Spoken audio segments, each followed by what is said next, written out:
ज्ञान मंथन में आप सभी का हार्दिक अभिनंदन करते हैं। मैं हूं सुबोध और दोस्तों आज के अपने इस वीडियो में हम आपको जानकारी देने वाले हैं ब्रह्मांड पुराण के बारे में। बता रहे हैं आपको कि ब्रह्मांड पुराण क्या है और क्या लिखा है इस पुराण में। तो चलिए दोस्तों बिना कोई देरी किए शुरू करते हैं इस वीडियो को और देते हैं आपको जानकारी ब्रह्मांड पुराण के बारे में। दोस्तों समस्त महापुराणों में ब्रह्मांड पुराण अंतिम पुराण होते हुए भी अत्यंत महत्वपूर्ण है। समस्त ब्रह्मांड का सांगोपांग वर्णन इसमें प्राप्त होने के कारण ही इसे यह नाम दिया गया है। वैज्ञानिक दृष्टि से इस पुराण का विशेष महत्व है। विद्वानों ने ब्रह्मांड पुराण को वेदों के समान माना है। छंद शास्त्र की दृष्टि से भी यह उच्च कोटि का पुराण है। इस पुराण में वैदर्भी शैली का जगह जगह प्रयोग हुआ है। उस शैली का प्रभाव प्रसिद्ध संस्कृत कवि कालिदास की रचनाओं में देखा जा सकता है। यह पुराण पूर्व, मध्य और उत्तर 3 भागों में विभक्त है। पूर्व भाग में प्रक्रिया और अनुषंग नामक 2 पाद है। मध्य भाग में उपोदघात पाद के रूप में है, जबकि उत्तर भाग उपसंहार पाद प्रस्तुत करता है। इस पुराण में लगभग 12,000 श्लोक हैं और 156 अध्याय इस पुराण में मौजूद हैं। सबसे पहले बात करते हैं ब्रह्मांड पुराण के पूर्व भाग की। दोस्तों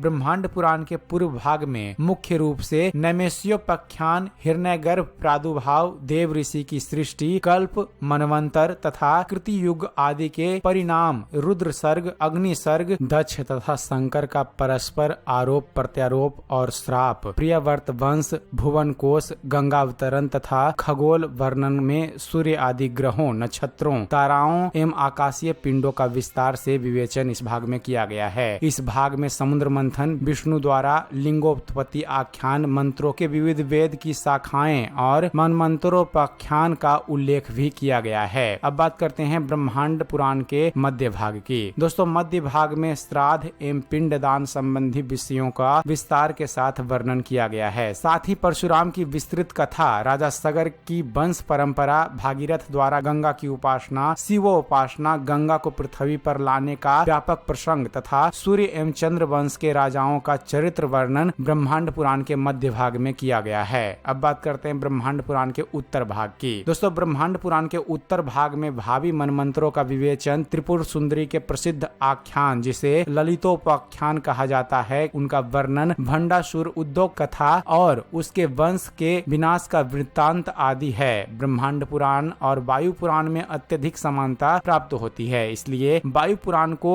महापुराणों में स्थान प्राप्त नहीं है। दोस्तों ब्रह्मांड पुराण का उपदेष्टा प्रजापति ब्रह्मा को माना जाता है। इस पुराण को पाप नाशक, पुण्य प्रदान करने वाला और सर्वाधिक पवित्र माना गया है। यह यश, आयु और श्री वृद्धि करने वाला पुराण है। इसमें धर्म, सदाचार, नीति, पूजा, उपासना और ज्ञान विज्ञान की महत्वपूर्ण जानकारी उपलब्ध होती है। दोस्तों इस पुराण के प्रारंभ में बताया गया है कि गुरु अपना ज्येष्ठ ज्ञान सर्वप्रथम अपने सबसे योग्य शिष्य को देता है। यथा ब्रह्मा ने यह ज्ञान वशिष्ठ को, वशिष्ठ ने अपने पौत्र पराशर को, पराशर ने जातुकर्ण ऋषि को, जातुकर्ण ने द्वैपायन को, द्वैपायन ऋषि ने इस पुराण को ज्ञान अपने 5 शिष्यों जिनके नाम है जैमिनी, सुमंतु, वैशम्पायन, पेलव और लोहर्षण को दिया था। लोहर्षण सूत जी ने इसे भगवान वेद व्यास को सुनाया। फिर नैमिषारण्य में एकत्रित ऋषि मुनियों को सूत जी ने इस पुराण की कथा सुनाई। पुराणों में विधित 5 लक्षण ब्रह्मांड पुराण में उपलब्ध होते हैं। कहा जाता है कि इस पुराण का प्रतिपाद विषय प्राचीन भारतीय ऋषि जावा द्वीप वर्तमान में इंडोनेशिया लेकर गए थे। इस पुराण का अनुवाद वहां से प्राचीन कवि भाषा में किया गया था, जो आज भी उपलब्ध है। ब्रह्मांड पुराण में भारतवर्ष का वर्णन करते हुए पुराणकार इसे कर्म भूमि कहकर संबोधित करता है। यह कर्म भूमि भागीरथी गंगा के उद्गम स्थल से कन्याकुमारी तक फैली हुई है, जिसका विस्तार 9,000 योजन का है। इसके पूर्व में किरात जाति और पश्चिम में ग्लेच यमुनों का वास है। मध्य भाग में चारों वर्णों के लोग रहते हैं। इसके 7 पर्वत हैं, गंगा, सिंधु, सरस्वती, नर्मदा, कावेरी, गोदावरी आदि सैकड़ों पावन नदियां हैं। यह देश कुरु, पांचाल, कलिंग, मगध, सल्व, कौशल, केरल, सौराष्ट्र आदि अनेकानेक जनपदों में विभाजित है। यह आर्यों की ऋषि भूमि है। काल गणना का भी इस पुराण में उल्लेख मिलता है। इसके अलावा चारों युगों का वर्णन भी इसमें किया गया है। इसके पश्चात परशुराम अवतार की कथा इस पुराण में विस्तार से दी गई है। राजवंशों का वर्णन भी अत्यंत रोचक है। राजाओं के गुणों अवगुणों का निष्पक्ष रूप रूप से इस पुराण में विवेचन किया गया है। राजा उत्तानपाद के पुत्र ध्रुव का चरित्र दृढ़ संकल्प और घोर संघर्ष द्वारा सफलता प्राप्त करने का दिव्य दर्शन कराता है। गंगा अवतरण की कथा, श्रम और विजय की अनुपम गाथा भी इस पुराण में दी गई है। कश्यप, पुलस्त्य, अत्रि, पराशर आदि ऋषियों का प्रसंग भी अत्यंत रोचक इस पुराण में दिया गया है। विश्वामित्र और वशिष्ठ के उपाख्यान काफी रोचक तथा शिक्षाप्रद हैं। ब्रह्मांड पुराण में चोरी करने को महापाप बताया गया है। कहा गया है कि देवताओं व ब्राह्मणों की धन संपत्ति, रत्न आभूषणों आदि की चोरी करने वाले व्यक्ति को तत्काल मार डालना चाहिए। तो दोस्तों यह थी जानकारी कि ब्रह्मांड पुराण में क्या क्या लिखा है इसके बारे में। उम्मीद करते हैं फ्रेंड्स आप सभी को हमारा यह वीडियो पसंद आया होगा। अगर वीडियो पसंद आया हो तो वीडियो को लाइक और शेयर करना ना भूलिएगा। और ऐसे ही ज्ञानवर्धक वीडियो देखते रहने के लिए आप हमारे इस चैनल ज्ञान मंथन को सब्सक्राइब जरूर कीजिएगा। आप हमारे चैनल को सब्सक्राइब कीजिए और हम आपके लिए ऐसे ही ज्ञानवर्धक वीडियो लेकर आते रहेंगे। तो फिर जुड़े रहिए आप हमारे इस चैनल के साथ और देखते रहिए, जानते रहिए। धन्यवाद। जय हिंद।